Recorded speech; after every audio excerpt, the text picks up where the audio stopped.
Agora está se falando, né? A gente tinha, né, harmonização facial e uma porção de coisas, botox e tal. Não estou dizendo que eles são imperitos para isso, mas se eles fossem bem remunerados para fazer a origem deles e a especialidade deles, fariam. Eles não teriam que estar agregando toda hora uma finalidade nova à profissão deles para poder tentar ganhar o pão. Né? Porque agora, para você ter ideia, né? Enfim, você deve estar sabendo disso, eu fiquei sabendo disso hoje, né? Hoje, há uns dias atrás, que já estão se falando em cirurgia plástica facial. Né? Não estou dizendo que o odontologista não tem perícia para isso, mas eu acho que se ele fosse muito bem avaliado isso, eu acho que se ele fosse bem remunerado para fazer o que ele é, a formação dele, não necessariamente ele precisaria se aventurar em outra seara dessa para poder tentar compensar a parte financeira, não é verdade? Concordo e assim, são coisas que nós da estomatologia sofremos até digamos assim, eu estou usando o termo sofremos, mas é uma questão de percepção de valor, tá? Isso que eu vou te falar. É claro que a gente recebe muita mensagem de WhatsApp, né? De colega dentista. Uhum. Tá? Tira uma foto lá do paciente, o que é isso aqui? Durante muito tempo, eu ficava interagindo, e isso, e aquilo, o paciente está fazendo isso. E aí, com o tempo, eu percebi que aquilo era tiro no pé. Porque eu não estava vendo o paciente, eu não estava sentado com o paciente na cadeira, fazendo a minha anamnese, Exato. o meu exame físico. E muitas vezes eu estava dando uma hipótese diagnóstica que eu estava correndo risco. No visual, eu não sei, né? o que o colega está falando para o paciente. Se desse certo era ele, se desse errado foi você. E aí com o tempo eu tive que começar a mudar a minha abordagem, falar para o colega, olha amigo, eu não consigo te dizer só olhando essa fotografia. Eu preciso sentar com o paciente, preciso gastar 1 hora com o paciente. Então, sabe aquela história? Dentista não dá uma olhadinha, né? Stomatologista, então, nem se fale, não dá uma olhadinha. Faz consulta.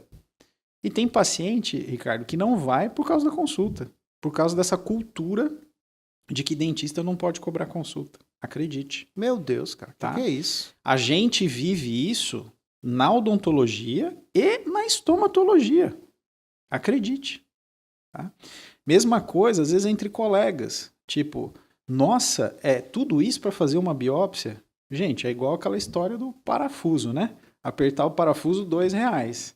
Não, e outra coisa, né? A gente não saber qual parafuso apertar. Então, assim, as pessoas precisam ter ideia, quando eu falo as pessoas de um modo geral, paciente, até os mesmos os colegas, né? De que existe um conhecimento agregado ali que não é pequeno para se realizar uma simples biópsia. Biópsia, tecnicamente, pode ser simples, porque você vai tirar um pedacinho ali, pequenininho do paciente e tal, todo mundo fala, isso aí não é uma cirurgia. Só que é o seguinte, o instrumental para isso tem que ser específico, a técnica tem que ser específica, o armazenamento tem que ser correto, o envio tem que ser correto, porque senão você manda carne moída para o teu patologista e você não vai ter um diagnóstico preciso. Então, você tem que saber o que você está coletando, da onde você está coletando, por que você está coletando. Então, assim, tem muita coisa envolvida. Sim. Então, quando a gente fala de estomatologia, não dá para dimensionar. Hoje, a impressão que a gente tem é que as pessoas precificam tratamentos pelo visível, né? Pelo aquilo que chama atenção. E as pessoas não têm ideia do valor daquilo. Né? É a mesma coisa... os tratamentos que a gente faz, né? O Fabrício comentou algumas coisas, né, com você, de tratamento que a gente procura ser mais conservador sempre, usando técnicas mais conservadoras, obviamente respeitando a biologia da doença do paciente, desde que ela permita. E por que a gente faz isso? Porque isso é valor. Eu estou entregando valor para o meu paciente.